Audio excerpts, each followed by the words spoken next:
And welcome to the 5th annual community program sponsored by your hosts, the Henry Sheldon Museum and the Hawthorne Club.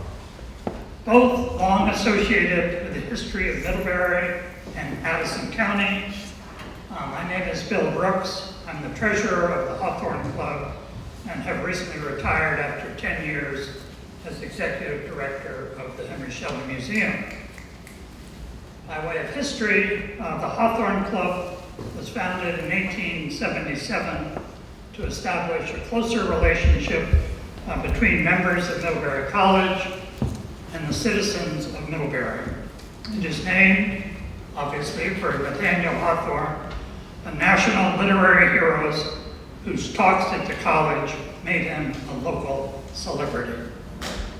The Henry Sheldon Museum of Vermont History itself was chartered in 1882 as an art museum, archaeological, and historical society, and the institution continues to fulfill roles associated with those fields. Amongst its holdings are the archives of the Hawthorne Club since its founding in 1877. These two organizations formed a partnership in 2015 to offer annually to the public at large a talk by a recognized specialist. The organization first welcomed Judge Bill Sessions in 2015, who reflected on his judicial career and philosophy. In 2016, Jay Perini detailed his Hollywood experiences and his books made into movies. Then in 2017, another local, Alex Wolf, veteran Sports Illustrated journalist, examined the recent history of the Olympic Games. And finally, in 2018, Jane Lindholm, raised here in Vermont, in Middlebury, radio journalist, host, and commentator, reflected on her years with VPR's Vermont edition. Then, because of COVID, we took a break until tonight. We are fortunate that the Champlain Valley Unitarian Universal Society has made this lovely space available for rent tonight, and I thank Laura Sermele, the office manager, for her help with the arrangements. I also recognize and thank Sheldon Museum's executive director, Stephanie Skenyon, who unfortunately could not be here tonight, and associate director, Mary Manley, for their leadership, as well as Hawthorne Club members Nancy and Ron Rucker, Bill Sessions, Emmy Donadio, and Charlie Kirker for their involvement in preparing for this evening. Both Bill and Abby Sessions are representing Champlain Valley Unitarian Universal Society as what's called event managers. And tonight we're fortunate to have Jim Corbett over here of MCTV, who's filming tonight's presentation. Thank you, Jim. Hearing devices are available. We have two of them. So please see Abby, another role she's playing, who's our sound technician back there in the right corner of the sanctuary. And also please be aware of the various exits in the case of emergency. There's one here, and there's two in the back. And please silence your electronic devices. Now let's get started, and I'm pleased to recognize Angela Lynn, publisher of the Addison Independent, and also a member of the Sheldon Museum, who will introduce our speaker. Thanks so much.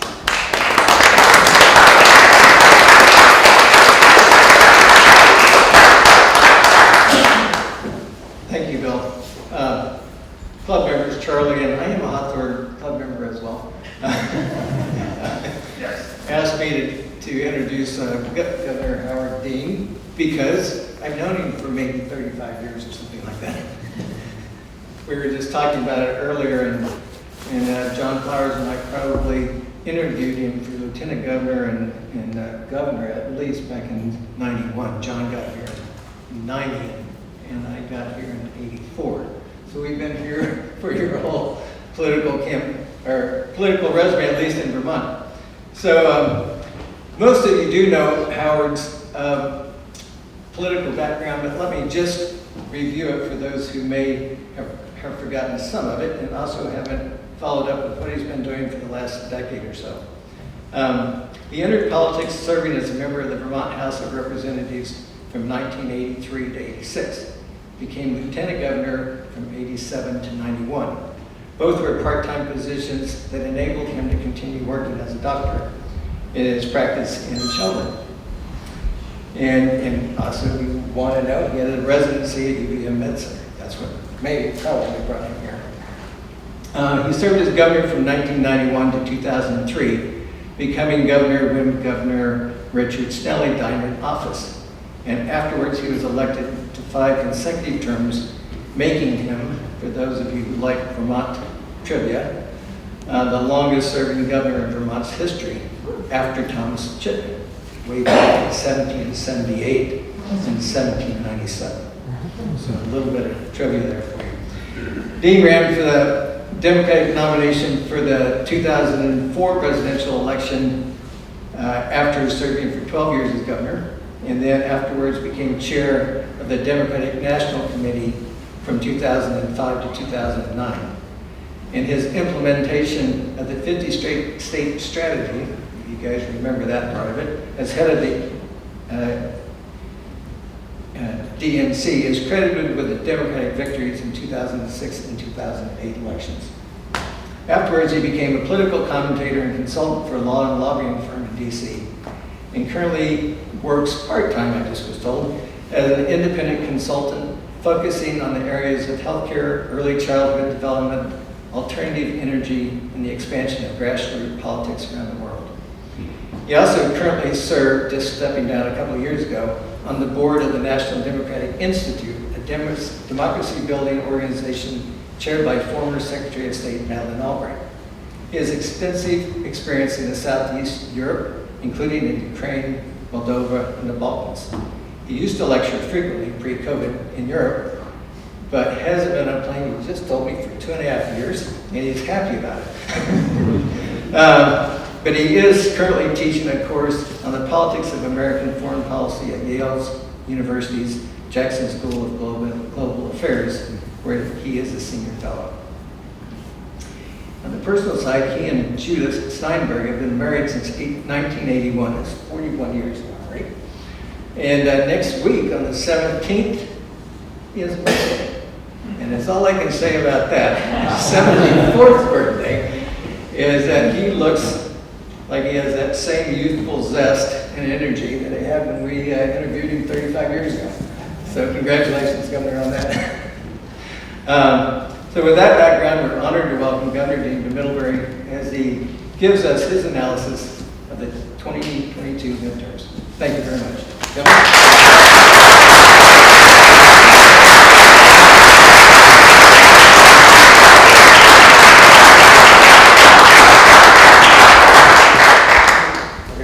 Tell me how to turn this thing on. Oh, here we go. Hello. There we go. Okay.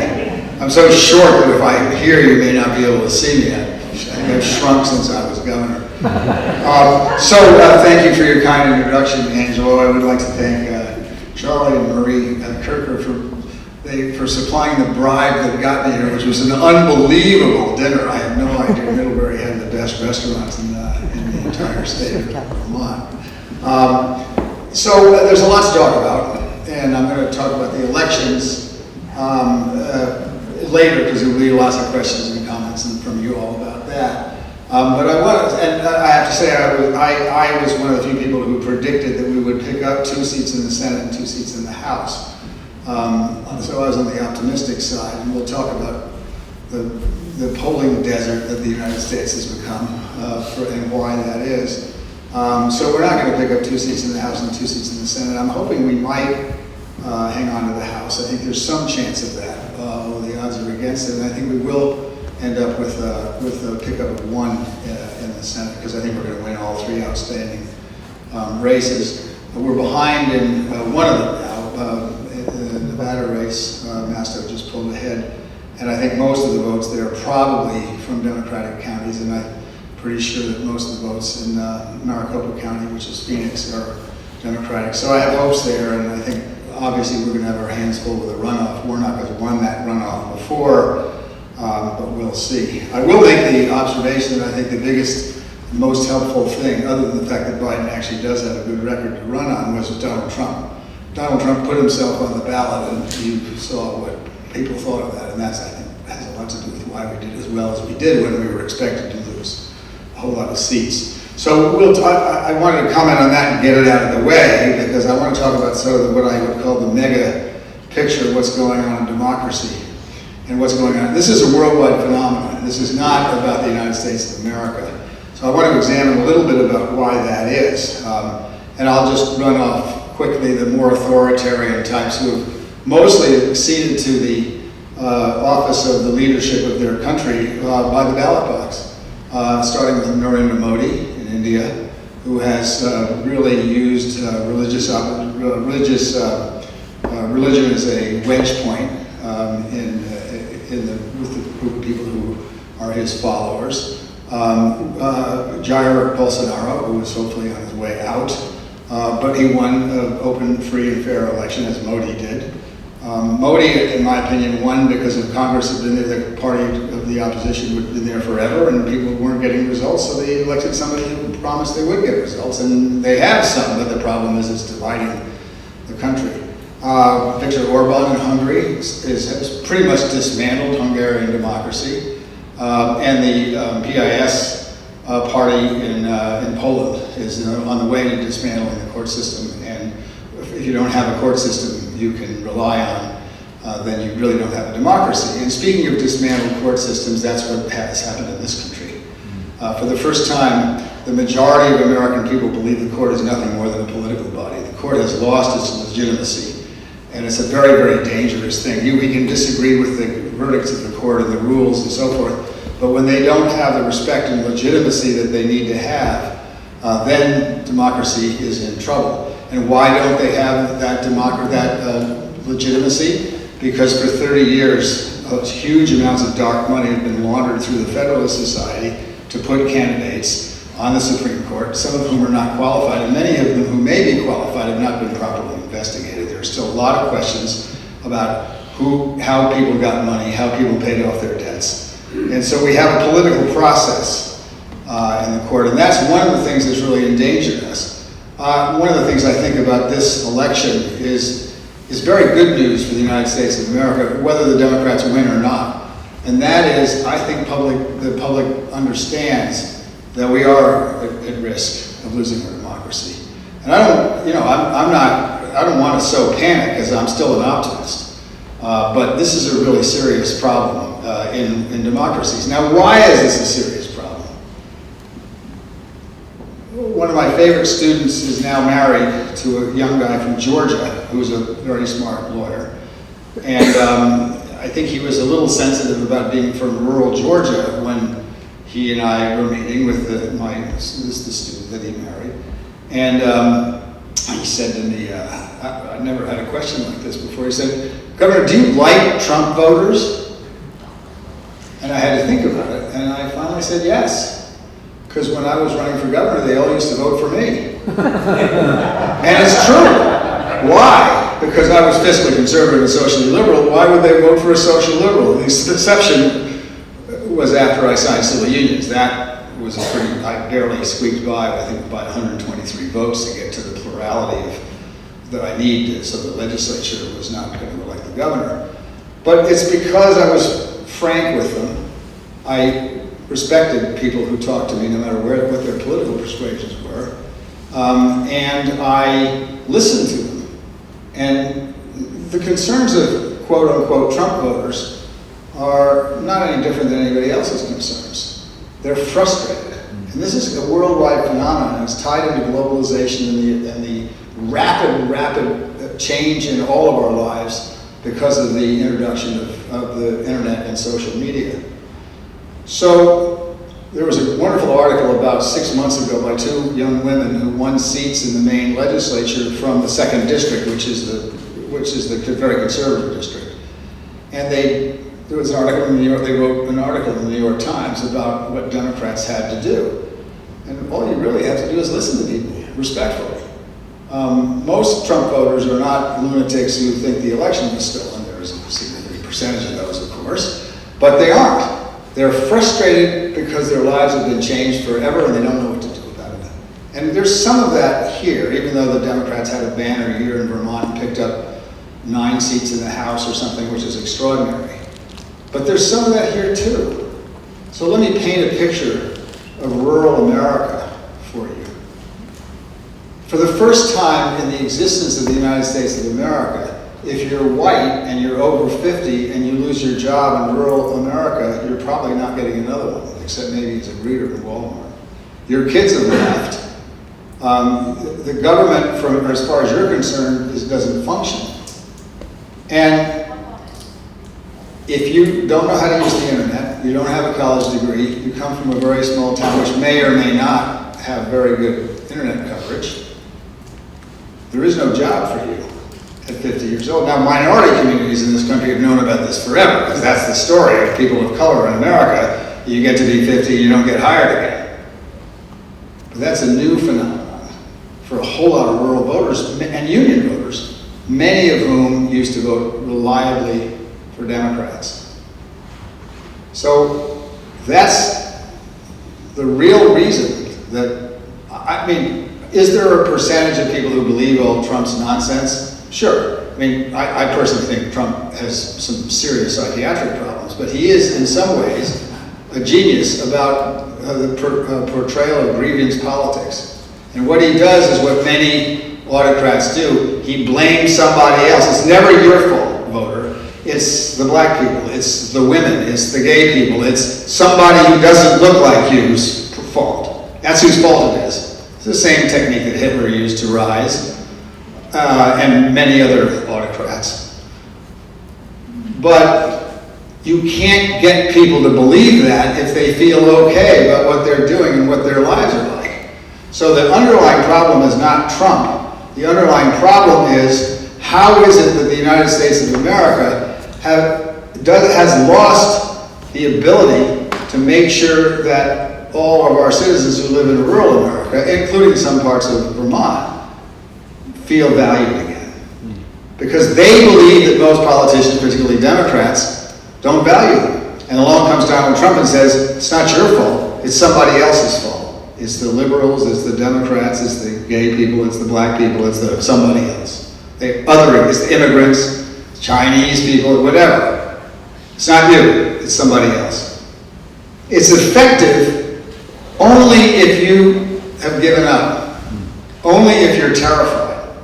And there are a lot of terrified people in the United States in rural areas. And we're not really talking about New England, because we're a small state and we still are. One of the great things about living here is this is really a community. And there is real connection between the people in areas that struggle. Yes, they vote Republican, but these are not, for the most part, crackpot Republicans. These are the Republicans that all used to vote for me, so of course I like them. So we are a single community because we're small and we're respectful of each other and we have a common culture.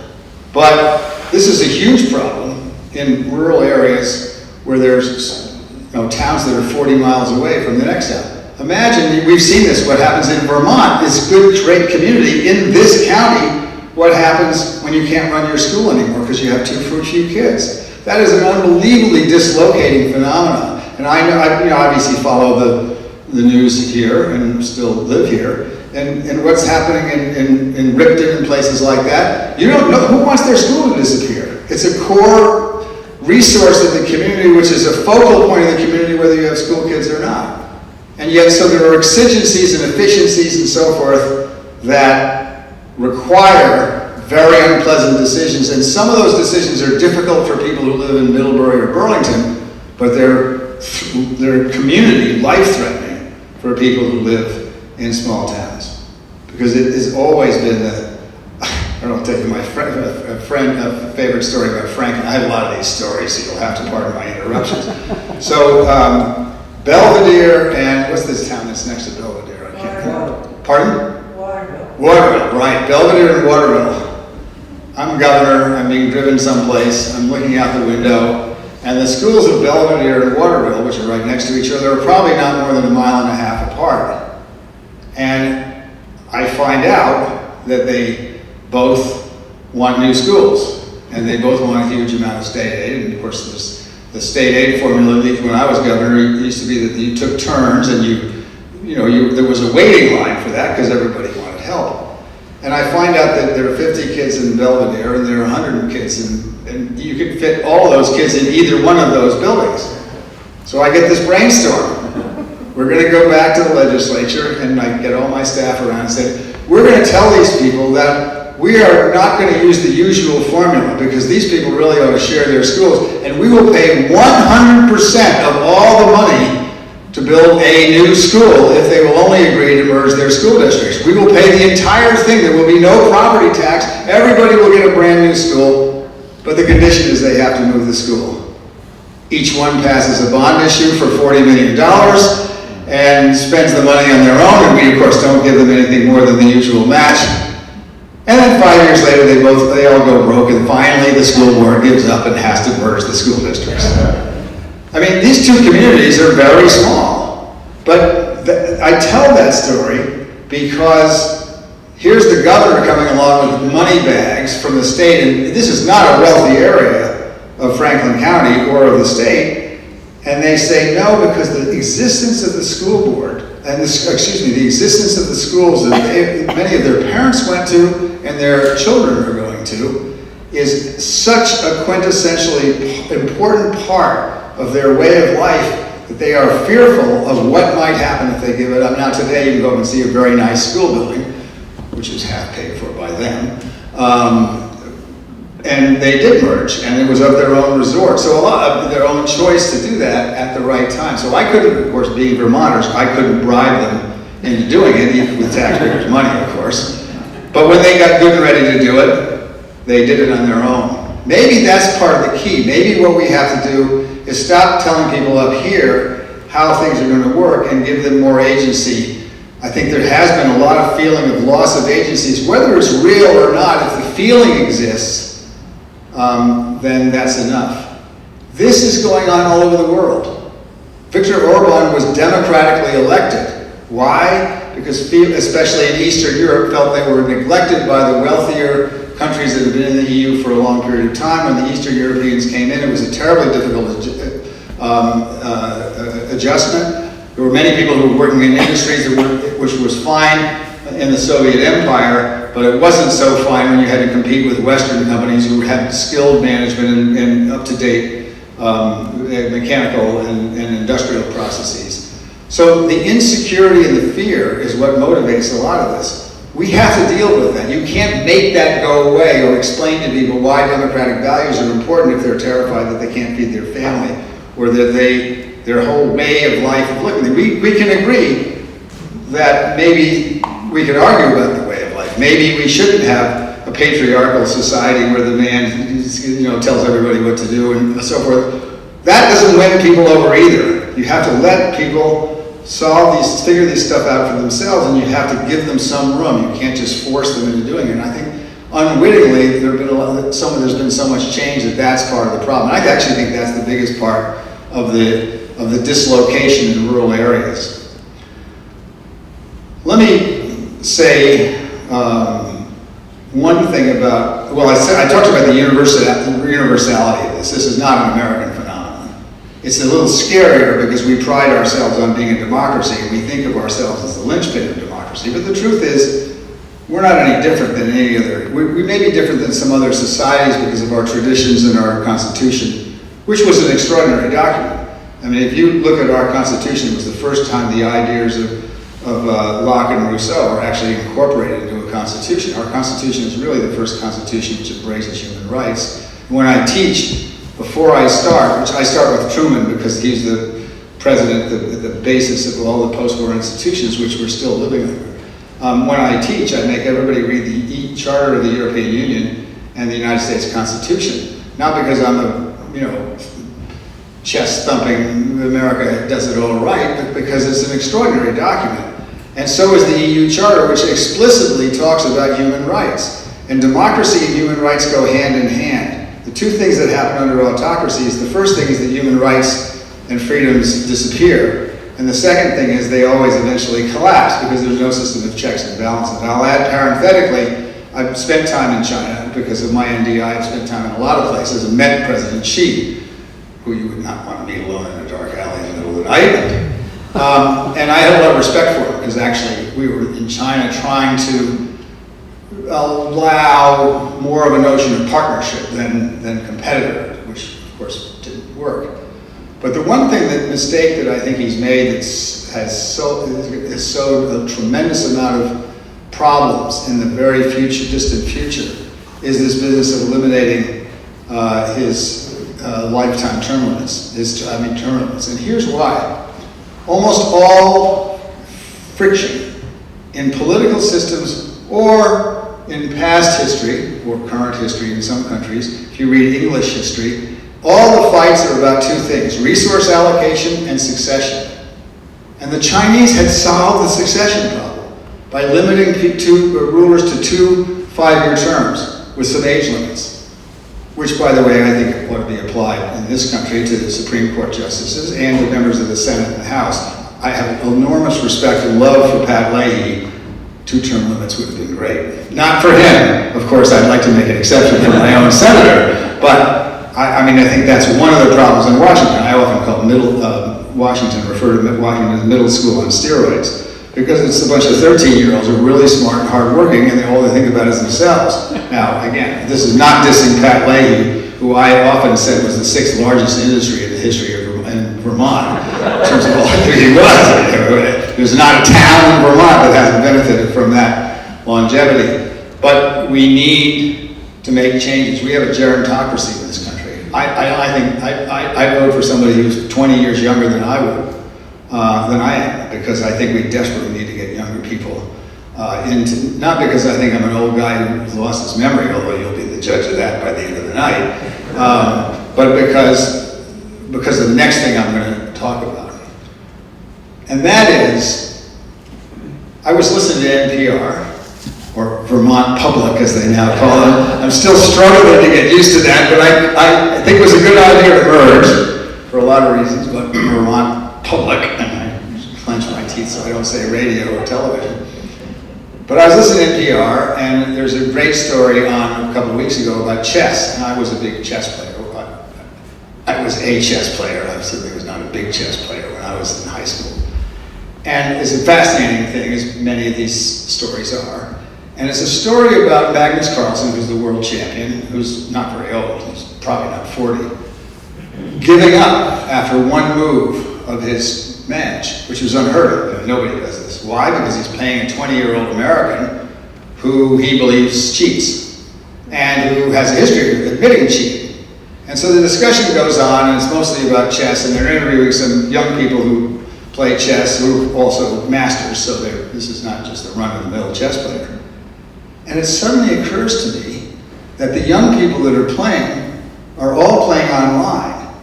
And they're online 12 hours a day playing chess. Now, these are really good players. These are not just people like me who played in high school or something. And then I realized that means that these spectacles, like the Spassky-Fischer matches, which we all remember in Iceland and all this, that's going away. Because the grandmasters play each other virtually online. And of course, online, it's easier to cheat. So I'm thinking about all this, and it comes to me that if you're 25 years old, you actually live online. For me, the internet is, okay, great, I can get my email, or I can read Angelo's paper online, right? That's great. But for them, their reality is mostly online. That is their reality. It's not like me, who's a visitor online and frankly doesn't get half of the things that they talk about, or their websites and all this. So for me, it's just a complicated new way of doing things, and it has some advantages to it, and a lot of stuff I don't understand, so I ignore it. For them, it's reality. So there is an enormous, this is one of the reasons I think we need to do something about the representatives and the people who run governments, that maybe they shouldn't be my age. Not because we're senile or terrible or want to do things the old way. It's because half the population doesn't exist in the same reality that we do. And we don't have any understanding of what that really means. It's different than going on and seeing websites and being able to figure out if the museum is open at 8 o'clock or 9 o'clock or when making an appointment to get your hair cut or even looking at your finances. I'm talking about the reality of being online and living in a virtual atmosphere created electronically to the detriment of living outside.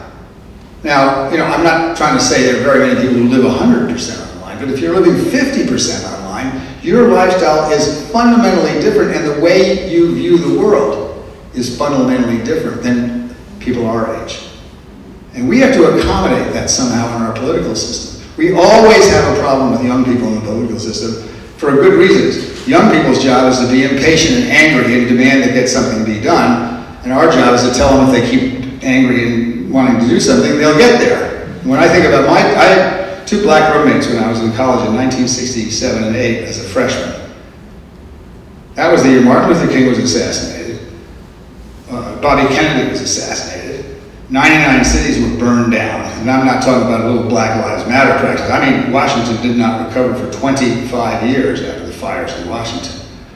And it was the year the Chicago Convention nominated somebody who'd been in 6 primaries in a back room with a bunch of old white guys.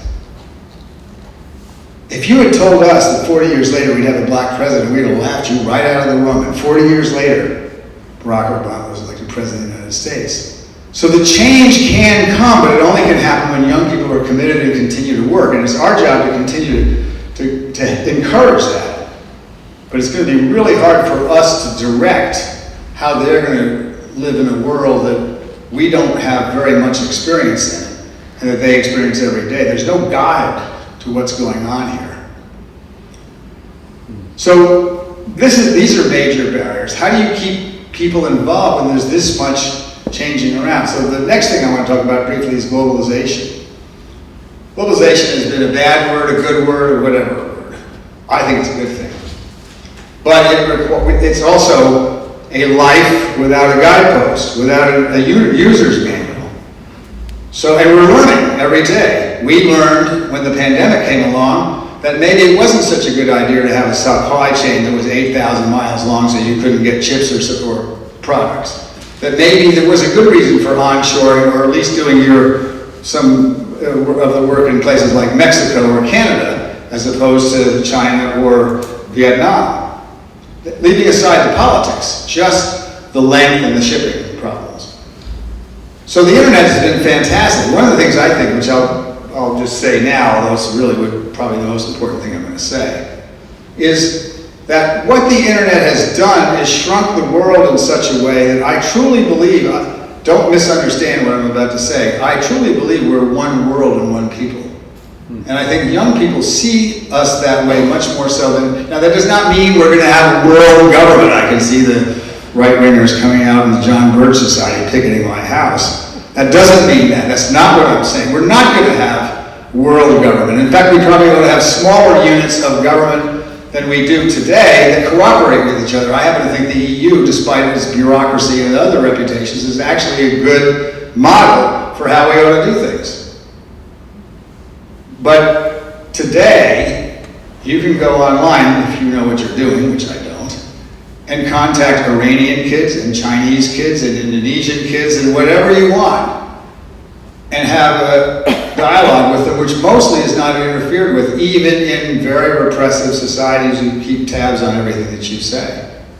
Because even the Chinese, who are probably the best at censoring the internet, or the Iranians, are not good enough to stop young people from collaborating and talking across lines. Now, what does that mean? Does that mean kumbaya and we're going to all elect a president of the world? Of course it doesn't mean that. But one of the problems we have as human beings, which is not going to go away, is that a political technique relies on our ability to classify, that is, othering people. So when you other people, which autocrats love to do, or even unscrupulous politicians love to do, you are creating a separate group of people that is not the same as you, and therefore it's okay to persecute them or do terrible things. That is every culture does that. Some do it worse than others. You saw it in this election, people talking about transgender people. Well, half the people who are all upset about transgender people have no idea what a transgender person is. Or CRT, what is it, critical race theory? That is not taught in a single public high school anywhere in the United States of America. But it got the Virginia governor elected along with a terrible campaign by his Democratic opponent, who was a former governor. So we have to, the mechanisms that the internet could provide is a way of young people who are good at the internet helping them stop othering people and realize, of course, we have much more in common than with any other human being than we do that differentiates us. It is a political technique of holding power to other people that's been used as long as there have been human societies. And that, I think, the internet can help with, although, of course, we have to worry about disinformation and so forth and so on. So to try to bring this sort of back down to where are we and what's going to happen, I, of course, don't know what's going to happen. Could we lose our democracy? Yes. I mean, there's nothing, I think nobody ever thought about that until these times when you had a court that, which actually I think the problem really began with the elimination of Citizens United. I was once in Ukraine when Yanukovych was president, who was Putin's pawn. And I'm talking to the chief of staff, who was I think there was a quota in the Ukrainian government, one honest person, and she was it. She was an economics professor. She was about 6 feet tall, spoke perfect English, and she was an economics professor at the university. She was terrific. So we're having this conversation, about the Russians and all this business. And I said, well, if they were going to try the opponent of Yanukovych, who had actually lost in a fair election, rarity in Ukraine, but that's, at that time. But Yanukovych, Putin's puppet, did actually win a fair election. And Yulia Tymoshenko, who was the opponent, and they wanted to try her for embezzling money from Naftogaz, which she probably did, because in those days in Ukrainian politics, everybody got a little slice of the gas pie, which was, of course, Russian money anyway. So they wanted to try her, and I said, look, you can't, if you're going to try her for this crime, if she committed it, you better try her in a European court, have the Western Europeans try her, because if you do it, generally countries where you try your political opponent after they've lost an election, you do not get a lot of credibility with the verdict. Even if the charges are true, you're not going to get any credibility. So we're having that discussion, and I said, well, there's one more thing I have to mention. You've really got to stop oligarchs from running all your political parties. And I go, oh, Madam Chief of Staff, I'm so sorry, I have to shut up here because our Supreme Court just legalized oligarchs running political parties in the United States of America. That is a disaster. I actually think Bush versus Gore was a disaster. Not because Bush was elected, because I think if he'd gone through the proper constitutional process, he would have won. The proper constitutional process was not to take it to court and have 5 partisan justices outvote 4 other partisan justices. The Constitution says if something like that happens, you go to the Congress and each state gets 1 vote, which is made up by the accumulated votes of each delegation. So Texas would have the same voting power as Vermont. But if you in fact looked at the addition and who was controlling what state, George Bush would have gotten more states than Al Gore did. But for the court to do this on a partisan basis and make up the laws they went around is a disaster. And that was, I think, that plus the elimination of Citizens United. We have paid an enormous price for that in the United States. And I'm not talking about conservatives versus liberals. I'm talking, if you cannot respect the courts, you don't really have a democracy, because that's the last arbitrator of the politician's behavior. It's the only limit we really have on political behavior. It has to be upheld by a court. And this court has failed to do that by design. And 5 of them never had no intention of holding it to the law. And one, I think, is a conservative who would like to make the court work, but he's totally lost control, which is the Chief Justice. So that has to be changed. And if you can't change the court, then our democracy is going to continue to be in some danger. The last thing I'll just talk about before I make one correction to Angela's kind introduction, which I meant to make in the beginning. The last thing I just want to briefly talk about is the way out of this. The people who still hold the power in this country, believe it or not, are not the oligarchs or the people in Washington, it's us. And one of the things I was very heartened by, this has to be one of the biggest presidential election year turnouts that we've ever had. I think there's, not just in Vermont, but all over the country, we're seeing encouragement, partly because of the pandemic, of people's ability to vote. Some states like Portland, Maine, Oregon have had everybody gets a ballot from the get-go. Why wouldn't you want everybody to participate in the society? This will never pass because this is a libertarian country. I actually think we ought to do what the Italians and the Australians do, is make it illegal not to vote. Now it's a slap on the wrist, but I think we have an obligation here. You don't get to be a citizen and be a freeloader. And the minimum you can do is vote. And if you don't vote, not only should you not complain, you're undermining the country. This is a system that depends on some minimal amount of participation. You don't want to give money? Don't give money. You don't want to make speeches? Don't give money. Don't make speeches. You don't want to work in somebody's campaign? Don't work in somebody's campaign. At least you can have the decency to contribute to your country simply by voting. And we don't have that. And I think there's a problem in the United States where an awful lot of people think, you owe me a lot of freedom and I owe you nothing. Well, that is going to end up with the end of all your freedoms, because you're going to get a dictator of one party or another who decides they want to take away your rights. I used to make the argument when I run into people who didn't want to vote for Article 22, I'd say, fine, just like the Second Amendment. We can undo that too. So, if you want to, this country was founded on the notion that we ought to have as much personal ability to do whatever we want. I agree with, as long as your right to do that ends with your fist ends at the tip of my nose, or half an inch before it. But there are obligations. I don't think we talk enough about obligations in our civics and anything else we do. There is a minimal obligation. If you want to be an American, I think you have an obligation to participate, because the alternative is you sign your right to participate away to somebody else, and you end up with somebody who you really strongly disagree with. And that is a bad thing. So I do think that part of all this has to do with this notion that I can be a freeloader in democracy. I'm not responsible for democracy in any way if I don't participate, but God help you if you try to take away my gun. Well, get out and vote and do something about it. So that's the only other one thing I think. Let me see if I finish with my checklist. I did want to say one other thing, and that was a history lesson about Vermont.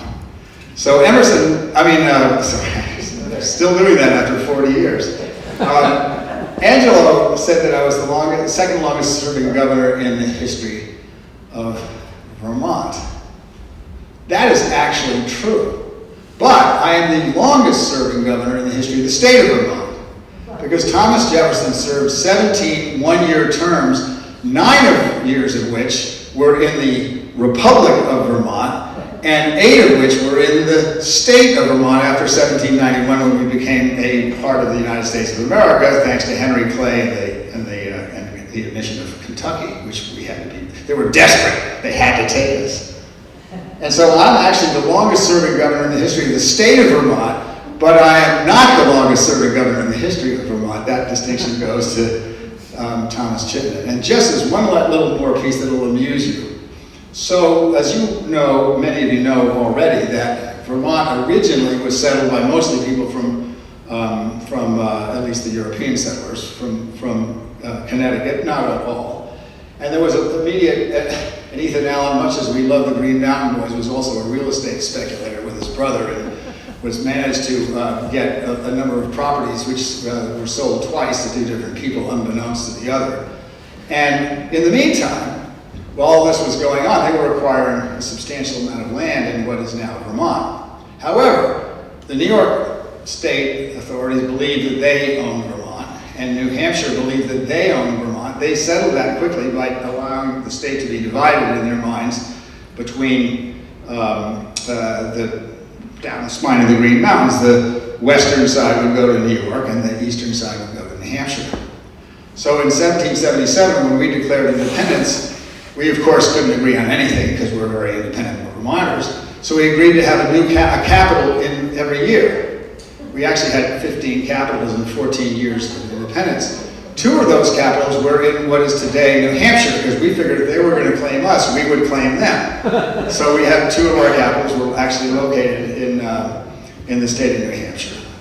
And then Chittenden, who I actually consider the greatest governor ever to serve because of this kind of story, he had to manipulate all this to make sure that Vermont actually became an independent entity and was not swallowed up by very influential New York and to a lesser extent New Hampshire. So if you remember what you know about the Revolutionary War, part of the British strategy was to send troops down from Canada, which they controlled, down the Champlain Valley, down the Hudson Valley, and split the colonies in two so that we couldn't reinforce each other's efforts and we would be more vulnerable. And what Chittenden did, supposedly, there's a great book about this by a former Republican senator who was a professor at Dartmouth, and I'm going to remember his name when it's too late. Do you remember? Janeway? No, was it? It wasn't. Smallwood, Frank Smallwood.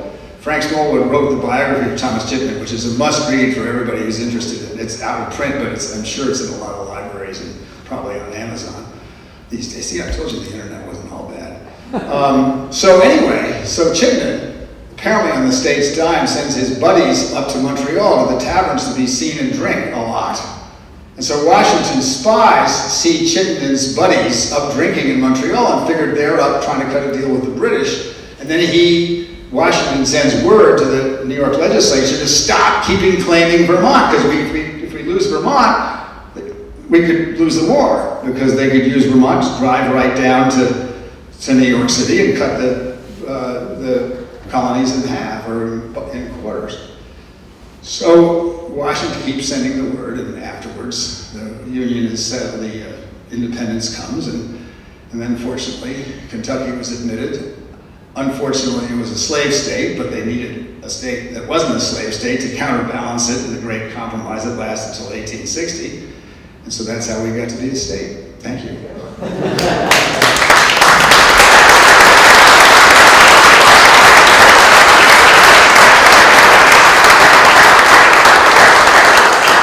I'm happy to take comments, questions, and rude remarks on the tradition of Vermont. Well, I'll try not to be rude. You start off talking about the court being one of the most important institutions that has lost its legitimacy. And I think I get the sense of what you think should be done about that. But a second institution that I think is, in the minds of many people, had lost its legitimacy is the electoral process. A lot of claims that it was illegitimate. And my sense is I expected much more trouble in the midterms about the electoral process than appears to have happened. People appear to be accepting what did happen. I mean, who knows what's going to happen now. But do you agree that perhaps we backed away from that a bit? Yeah, I do.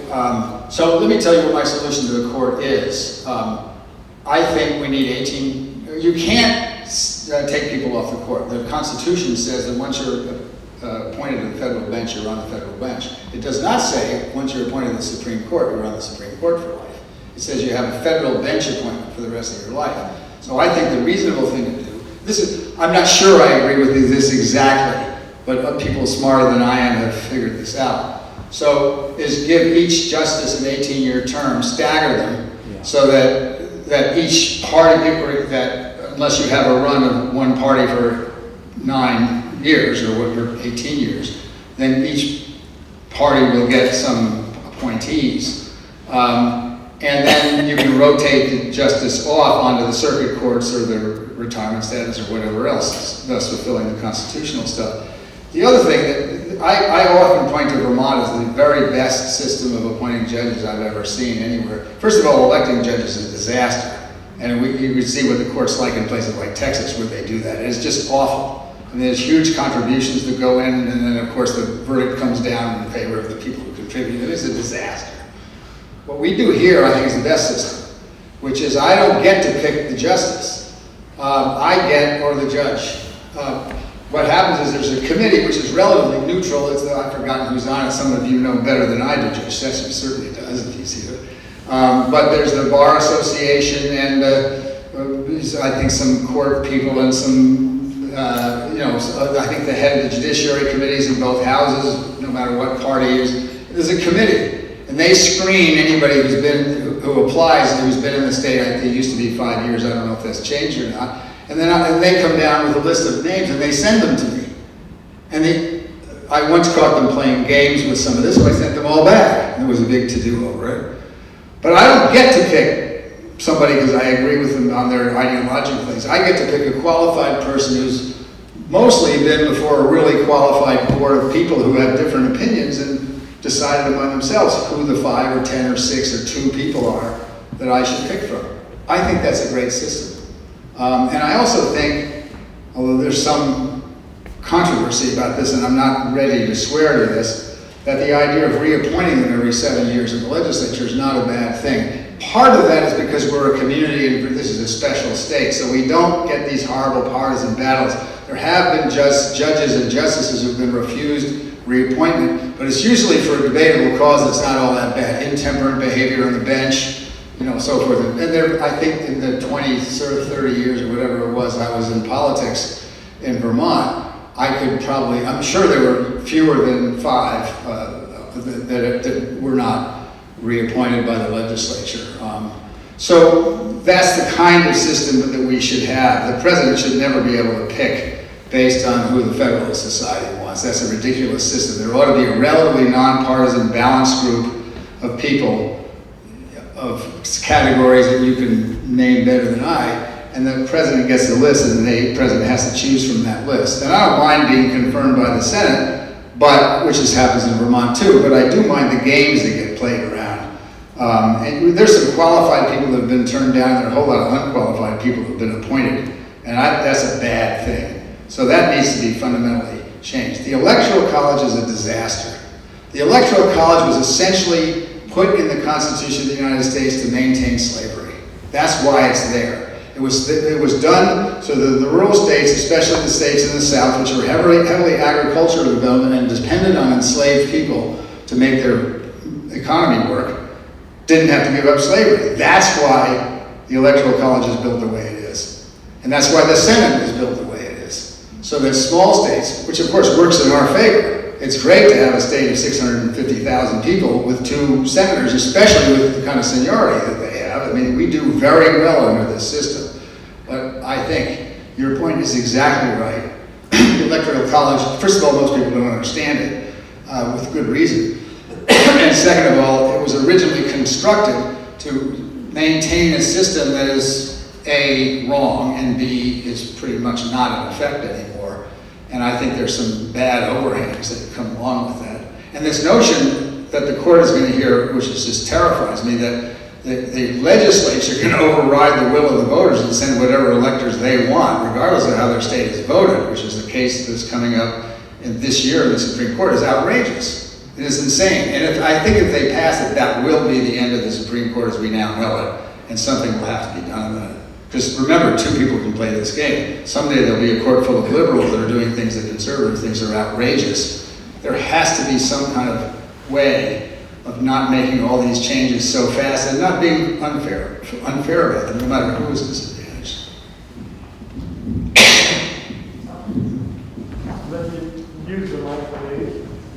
I just wanted to report, I did check Frank Smallwood's biography of Chittenden is available at the public library. It was in here now. Well, I'm sorry you said it was in the public library because it may be censored or removed. No, kidding. Not in this state yet.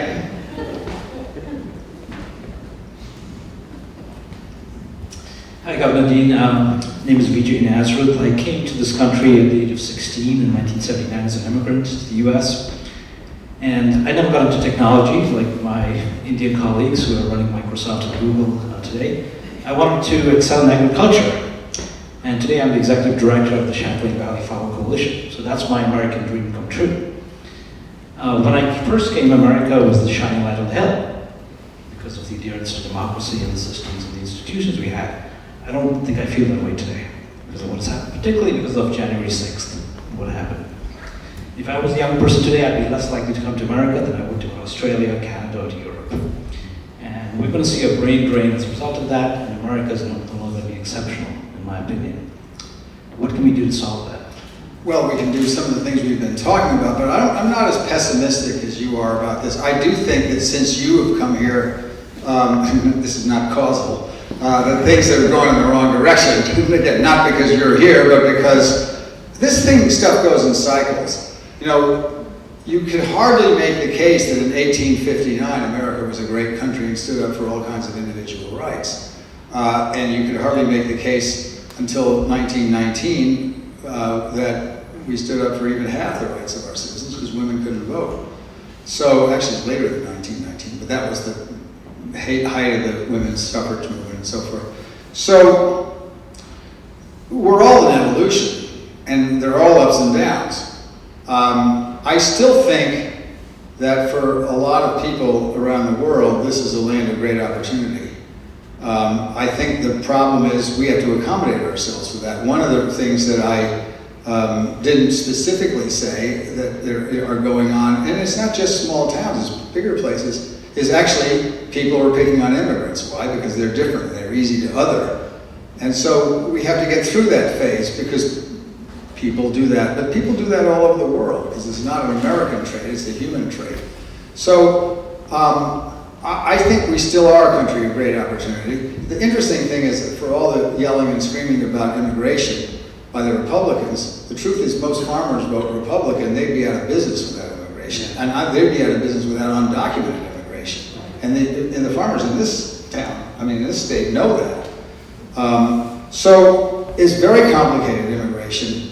And I think you're right, and I wish you weren't right, but I still think there's a lot of hope and possibility and potential for people who can come from other countries, especially oppressed countries, which I don't think India is. India has plenty of economic problems, but unlike some of the former Soviet countries and some of the Latin countries, Venezuela comes to mind, or Nicaragua, or to a lesser extent Honduras and Guatemala, for other reasons. I still think this is a very promising place to come to. And the truth is, if you think about immigration for a minute, we're crazy to oppose immigration. Why?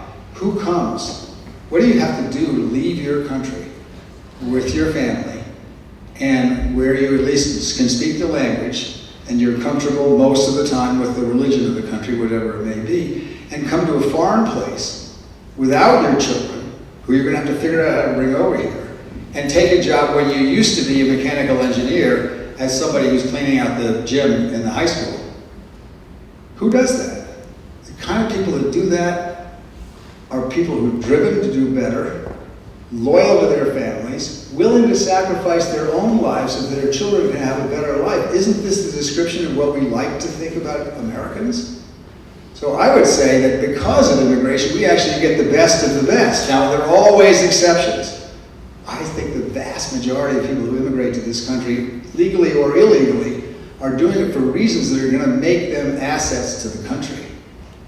And so you obviously can't open the borders and say, come on in to everybody, for obvious reasons. But for us to take the attitude that we do politically towards immigration is insane. Where do you think our grandparents came from? They were the Irish, they were the Italians. And the interesting thing is, the Irish came in great ways, were discriminated against like hell, and eventually we had Irish presidents. Then the Italians came and everybody discriminated against the Italians, including the Irish, because they were on the next step up. And God forbid you had to want your daughter to marry a Catholic, but if it was an Italian Catholic, not so fast. Then came the Eastern Europeans, then came the Jews, etc., etc., etc. Well, who's going to put up with that? You have to be really strong and really capable and really willing to outwork everybody who has all the advantages that they don't have. I think that's a great way to build a country. So I look forward. I think that our greatest strength is diversity, not because I'm kumbaya, let's all get along, because I think there's actually a selection process which brings the most extraordinary people to our shores. Emerson. Why do I keep doing that? Angelo! I better be nicer. He's the only one of the two that owns a newspaper anymore. That's true. I think BJ has a good point, however, and this kind of relates to the internet. The message that this country is sending by the current politics resonates worldwide, and it resonates in real time. And so when these young people across the world, around the world, are looking at countries to go to and realize their dreams, they're not picking here. And partly that's because of poor messaging. One, we've got Republicans doing some crazy things, on the border, and that gets a lot of press. But what's the challenge here should be, what is the Democratic Party doing about it? How can the Democrats change that message? Not only to win elections and that sort of thing, but also to send a different message across the world. How can Democrats re-message, rebrand themselves to have a clear message on immigration, as well as some other issues across the country? I don't think and I'll get... Okay, so this is the problem that we have in policy. I'm not saying the Democrats are doing a great job messaging. There's a very famous military historian, statesman, strategist named Clausewitz who once said that politics is simply war by another means. And that's true. And so our politics is a war. And the Republicans, frankly, are much better at it. They're disciplined. They're all willing to do one message. Whether it's true or not is irrelevant. And they focus on winning. We don't. We're idealists. We focus on how do you be a good governor. And we also think we're so smart that we have, if somebody else doesn't agree with us, then that's too bad for them. They're obviously wrong, whether they're Democrat or not. So we're the sort of the discombobulated people who think deeply about issues and then maybe aren't so good at executing because we don't have that sense of how we're going to discipline everybody to do this. The reason I say that is because one of the reasons Democrats don't have a clear immigration message is because we're afraid. Because the immigrants in this country have largely been othered very badly by the Republican Party. And so for us to suddenly, the courage that it would take, not to mention losing seats, to stand up and say, we ought to have more immigration in this country. We can handle 1 million people a year without a sweat. And that is true. We could probably handle 3 million people a year without a sweat, which would improve our economy since we have a shortage of people who are actually holding jobs. So we don't dare do that. Because we know there's a percentage of voters that have been drummed up by the Republicans. These people are awful, they're sneaking in, all these horrible pictures of people sneaking across the border. Now, what was the ad that they're all bringing all the fentanyl across? This is a total lie, but it is hard when you're a politician. You have to choose between your principle or whether you want your job back. And if somebody stood up and said, along the border in Texas, and said, this is a lot of crap, immigrants do great things, you lose. I mean, Beto O'Rourke, who's a smart guy, lost to an idiot, who's about starting his 3rd or 4th term as governor of Texas, who killed 63 people because he wouldn't connect his grid to the rest of the grid. So when they went out in the ice storm, people froze to death in a Texas ice storm. Beto O'Rourke told the truth, and he paid for it by not winning. So that's the real problem. The problem is the Democrats are afraid because we're afraid we're going to lose power, and that's probably true. So we have to figure out how to craft a message that says what I just said in words that don't allow the other side to make us open the door, come on in, we welcome drug dealers. And so that is the frank answer to your question, is we don't do it because when you other people, it's really hard to stand up for the kid who's being othered on the playground, and that's the problem. So I don't know what the answer is. It would be nice to see politicians who care about doing the right thing more than holding their office, but then we might not have any Democrats at all. Who would you like to see run? What? What? Repeat the question. Who would they like to see run for what? The president. Oh. What are you running at? No. I just got finished saying we need to have a gerontocracy here, and I'm part of it. So well, I mean,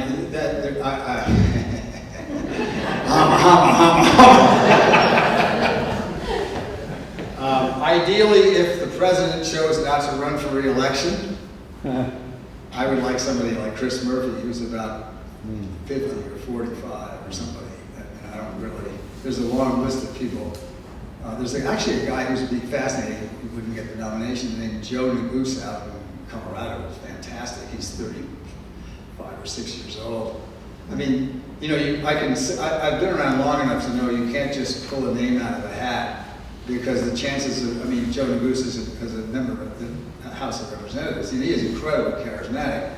The last time a member of the House of Representatives was elected to presidency without an intervening office like senator or governor was Garfield. It was well over 100 years ago. So I can say anything I want about who I'd like to see if Joe doesn't run. And then there's a whole complicated analysis about what to do if Joe doesn't run, then where's Kamala Harris going, and what does that do to the party, and then big interagency fight, all of which I don't want to see on Emerson's front page. So if I do that again, I'm going to owe you a dinner at the place Charlie and Marie took me, which is really expensive and really delicious. All right, you're going to have the pleasure to eat the dinner, but it's going to cost me a lot of money. Yeah, one more question. Governor Dean, it's John Isham, and I just had the pleasure of teaching this morning up in Middlebury the story of the climate movement, which has some roots here in Madison County. And what I was sharing with the students is those roots go back to a remarkable campaign, particularly the vision that you had with Joe Trippi of combining the emerging internet and meetups. And many of us in this room were very taken by that. And it's a joy to hear you talk again about the power of the internet, but also the power of listening. And that is a great tension. The young people now, as you say, I think your assessment of the internet and the way folk live is accurate, young folk. But what they don't have is the listening. With the exception, I think, of the Chloe Maxim and the other person you mentioned from Maine. But it strikes me that one of the great skills that folks could offer, maybe even the Democratic Party as we're talking about it, is just teaching those skills of listening. Marshall Gans did it with the Obama campaign and others, that kind of thing of slowing down. And all movements begin that way, as you know. So part of this is me just giving a shout out to remind people of that remarkable campaign you ran. And it was really, to paraphrase your friend Trippi, the revolution will not be televised. You were doing new things, and we're all still living that. But I would love to hear your thoughts about teaching listening and how that, it's all about that face-to-face and what can be done as politicians and other folks in the room to enhance that. That has to be done almost person by person, but I can tell you how I participated. When I first started teaching, after I left the DNC, I taught for 4 years with an organizational psychologist who was one of my closest friends who I graduated from college with. And the class was really about the students. And so it was all about listening. Because of that, when I started teaching my foreign policy course, I decided that the class was going to be about the students. And so everything they do is teamwork. I teach them how to write memos, which you don't learn in college, because nobody's going to read a 5-page paper that you write. They're going to read a 2-page paper if the conclusion is up front. But then everything else has to be done by a team. So that forces them to cooperate. The final paper has to be done by a team. And I'll sit with them and work through all that, but they have to be willing to do that give and take. So the only thing I would suggest is that one of the things the internet allows people to do is individuals can have reach that could only have been dreamt about before. So before, the nature of politics really was everything was a team and a machine and this and that. The problem is today you can almost do that by yourself or with 3 other people. And I used to kid young people about this all the time because their culture is, we'll work together on something. And then if there's a disagreement, instead of sticking to it and listening and working it through, they all shake hands and say, well, I'll see you later. Maybe we'll work again someday. I'm going to do it my way and you're going to do it your way. And that's because the individual is so powerful using this internet, which I don't take any credit for what we did on the internet. We had no money. And we let the 23-year-olds do whatever they want. And they basically designed all this stuff that's now responsible for putting 900 emails a day in your inbox is asking for money. Shame to admit that was invented by my campaign. But it was very successful in my campaign. I'll tell one quick story. So when you run for president, you're on the road and you come home, you've got half a day with your family and half a day to go thank all the people who are killing themselves in the campaign office. So I go into the campaign office on one of my home trips, and this kid, and I'm saying hi and rah-rah the troops, and I sit down for a minute, this kid who's about 20 comes up and says, Governor, we'd like you to sit over here in front of this computer and have a ham sandwich for lunch. And of course, there were no computers with cameras in them. This was a Logitech perched on top of the, the screen. This is the best they could do. I didn't know. I said, what, you want what? By this time, I'd learned that when a 23-year-old tells you to do something campaign, you just do it and shut up. So, okay, so all right, fine. I'm hungry, I haven't eaten. So I sit in front of this computer and I have a ham sandwich. This is 20 years ago. And they live stream. Because Vice President Cheney is having a $25,000 a couple lunch in South Carolina at the same time, Cheney raises $520,000. We raise $600,000 over a ham sandwich on the computer. So the problem is it's only gotten worse since then. That's why you're getting all these messages all the time. But they have so much power that the internet gives an individual so much power that they, honestly, the power of cooperation is not what it once was. I do think when young people work in a political campaign, they learn that you have to do that.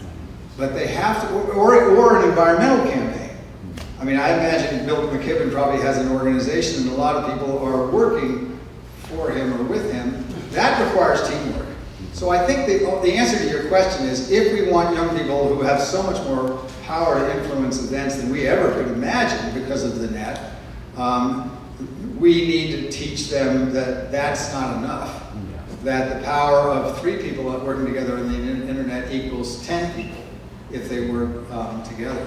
I actually think this is one of the problems that's affecting the tech companies now, is that because so many of them have absorbed these entrepreneurs that did it all themselves, they get this culture of why do we have to work together. I think that's less true in the more successful, really big places, but some people can't make the transition. Facebook clearly had a really hard time making the transition and didn't do so well. I said, well, Google's probably done better. But your point is incredibly well taken, and I hope it's one of the things that everybody here remembers, is that one of the things we can teach our children and our grandchildren to do is to try that teamwork is not just a virtue, it's a necessity. And the question is, and I don't know what the answer is because of the huge tech gap, is how can we find the model that kids have to work together on the internet to triple their output and the outcomes they want. And that's not, I think your observation is well taken. Because you spend more time than probably anybody in the room with people this age as a professor at Middlebury, you probably have some insights that would be valuable. But it takes a lot of work, and you have to force the issue. And reward them when they do it. Yeah. Other questions? In the front. George? Could you gaze into your crystal ball and best and worst case for legislative accomplishments in the next 2 years, and specifically dealing with the climate? Can you repeat? We can't. The question was, I look at my crystal ball and predict the best and worst of climate change legislation and successes in the next few years, federally or locally. The Democrats now have a huge supermajority. So if they can agree, we can get a lot done here, a lot. Although, part of my party is afflicted by the following phenomenon, which was written about by Anand Giridharadas, who wrote a great book called Winner Take All. You need to read that about modern America and who gets what. But the latest book is something called The Pretenders, and it's long. But the funnest part is in the beginning. He talks about the 90% group, the 70% group, the 50% group, and the 75% group, or the 15% group or something. The 15% is that you only agree on 15% of things, so you might as well write that off. And then how people deal with the other percentage and so forth. The 90% group is the progressives, who agree on 90% of the things, but they spend all their time fighting over the 10% of stuff they don't agree on, and nothing ever happens. So that's a danger for our party. And I don't mean the progressive party in Vermont. I mean the people who are left of center. And, you know, and if you're academic, you've seen this phenomenon in faculty meetings. You know, sometimes we've seen the enemy and they is us. So we're not going to get it all at one time. That's not going to happen in the United States. And we don't want an autocracy to the left either, even though it would be very attractive for some of us. As long as I'm the autocrat, maybe I can agree. We have to make sure. Look, this is what I tell young people, and I tell people who are like my daughter, who's, you know, quite a bit to my left. I say, you know, you're not going to get this all at once. There are other people in the place that have a stake that think we ought to do it a different way. And you can't just run them over. You might be able to run them over technically, but at the end you get a result of the kind we've got now, where a whole lot of people in this country feel run over, and we're now dealing with that. You can't do that. I mean, you can, but it's why autocracies fail. Because if there's no process to listen to everybody, you don't have to agree with everybody. There are always going to be a few people who don't get anything they want. But you know, people are not stupid for the most part, and conservatives have good ideas too. And we have to be more respectful of that. We don't have to do everything they say, but they aren't going to do everything we say. So if we want a climate change thing, we have to build it, we have to be meticulous about it, we have to do it step by step. We can't ever, as Ted Kennedy said, we must not let the perfect be the enemy of the good. And sometimes we let that happen on my side of the political spectrum, and we just have to avoid it. It doesn't mean you have to give up. This is the tricky part about politics. You don't want to give up so much that you're really not accomplishing anything, or you're just putting out window dressing so you can run out and tell everybody in the next election that you stood up for the climate change bill, which in parentheses didn't do anything. So this is not easy. And a lot of it depends on people of goodwill, which is one of the reasons I think this state works better than most states, is because most of the people in this business are of goodwill, including Republicans in this state. I mean, I have a lot of respect for Joe Benning. I didn't agree with him, but I have a lot of respect for him. And I have a lot of respect for most of the Republicans in the legislature. And I always did when I was Cheryl Rivers, God bless her soul, once said, what do we need a Republican governor for? We've got Dean. Well, I was conservative on money. I mean, you know, you got to. So, I mean, the idea is if we listen to each other, which is back to Professor Eichen's point, and then we're respectful of each other, we ought to be able to move the ball. And are we going to move it as much as some of us would like? No. But it's better than not moving it at all. And what I always used to say is, don't let the perfect become the enemy of the good. Take what you've got today and come back and get the rest tomorrow, or even the rest later.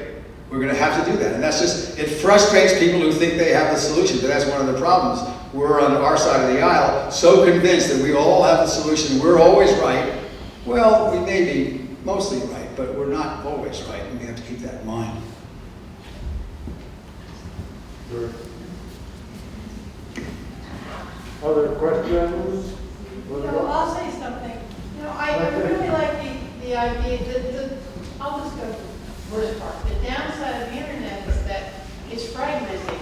It's fragmenting everybody. Right. And so at one point, you're saying that we get so many people and they have to learn to work together, the young people, and on the other end, on the same channel, the internet, they're learning to break up. And I think that we, as the elders, need to help that change, and getting all of us as elders to even stop and put down our internet, put down our phones, and become involved with our family members, our community members, that's also a problem. You know, I'm one that wants to have young people be alternates on select boards, so they learn about the government, local policy. At the same time, they see the select board work as a group. It's not easy. I think you're 100% right. I absolutely agree. I actually think that young people ought to be elected to the select board. But in order to get that done, they have to run. And, you know, there are some people who think they're more influential on the internet. They're wrong. You know, when I first went to the legislature in 1983, you know, I was an activist in Burlington. We did the bike path and all that kind of stuff. And so I'm going to the legislature, and you know, you always say, well, how come the schools don't do this? This is perfect common sense. And how come this isn't? Well, when you get to the legislature, you realize why that doesn't happen, because somebody's the teachers union wants to do one thing and somebody else wants to do something else and somebody else is watching the money. And there's no process for that on the internet. And there is a process, again, I've said this about 96 times, but it's true, we are blessed in this state having the strength of local government. I love town meetings. I don't ever want to see them go away. And I know there are people who are busy and all that, but to be able to sit down and have an honest discussion with your conservative neighbor about why you shouldn't do this or why you should do that, and then have a vote on it makes sense. And so getting young people into the process where they have to have discussions and everybody has to put something on the table and come out with a result, that's really an important part of their learning process. And the truth is, they can do whatever they want on the internet, but they are not going to be able to come to that result without getting people together. Otherwise, there's going to be resistance to what they want to do, and all you'll see on the internet is cranky people who are having their buttons pushed by various forms of disinformation. Thank you. Hi, thank you, Governor Dean. I just ran a Senate campaign on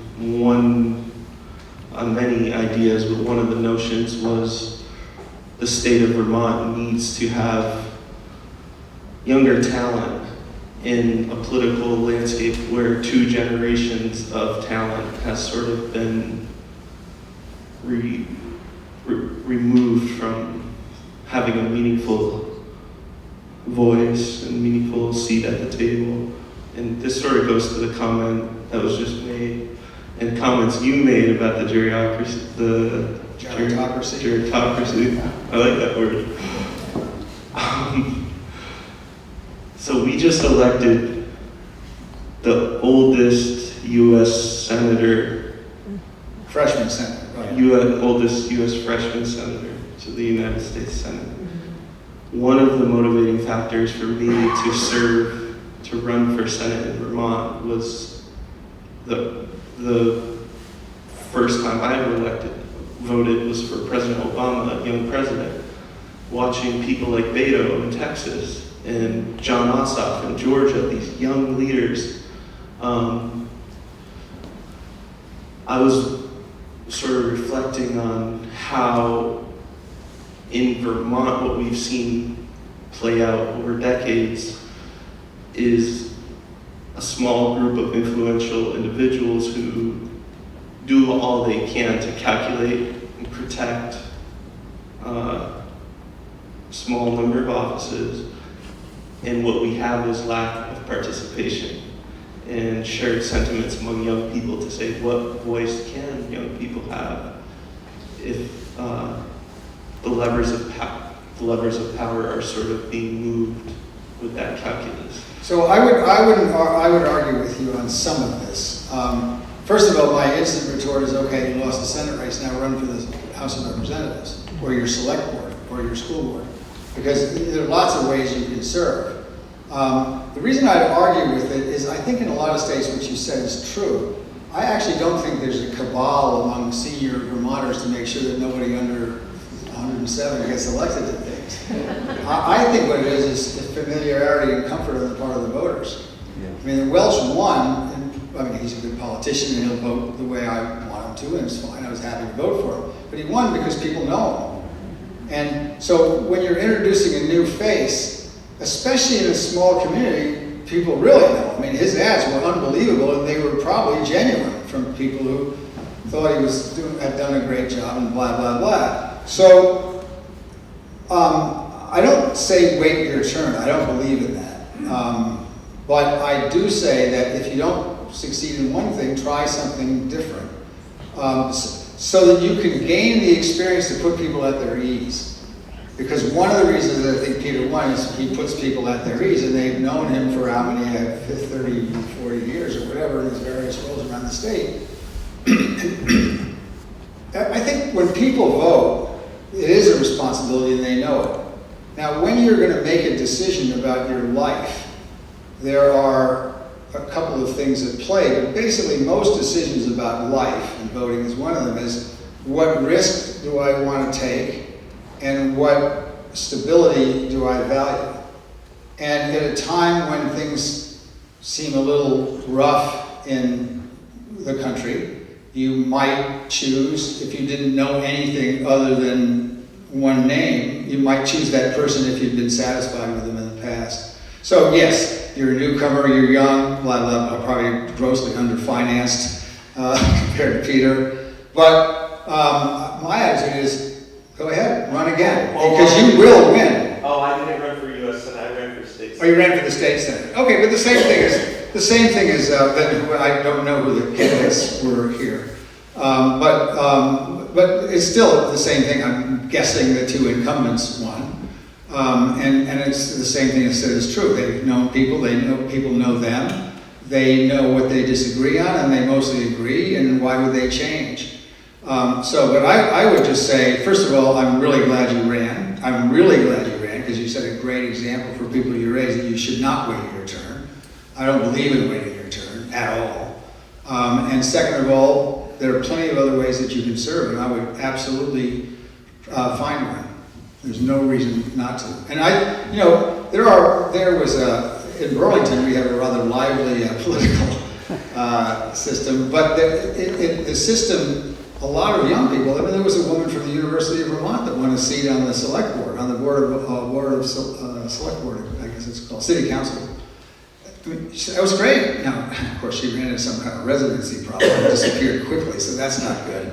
But the fact is, though, we have a lot of experience in Burlington with young people because it's a young town. There's a lot of young people in it. And I really think they're a huge plus because not only do they contribute idealism, which other people may be a little jaded about, but they also learn a system which they're going to have to figure out how to master before they can really make substantial contributions. So A, thank you for running, and B, do it again.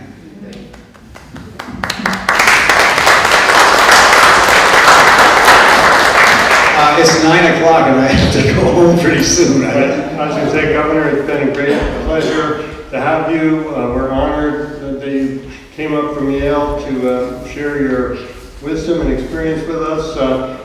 Angelo's excellent introduction overlooked one thing. You were known as the skiing governor. And for anyone who knew Howard back in his youthful skiing days, he was a hellraiser on skis. He went into the woods and he was fearless. Luckily, I quit before I came in on a stretcher. Well, let me thank Angelo. I almost said Emerson just because the restaurant we went to was so great, but Angelo will be. As you may remember from when I was governor, I am really a tightwad, so that did it. Angelo? And we thank all of you for coming. We look forward to continuing the tradition of having a joint event with the Sheldon Museum. And next year, I hope you'll meet Stephanie Skenyon, Bill's successor running the museum. She had another conflict, and she was new to this joint sponsorship concept. But we welcome suggestions. And we are thankful that you all showed up tonight with various other events here in town. And we're all a little, I think, election weary, but we'll go home and find out who won Nevada and who won Arizona.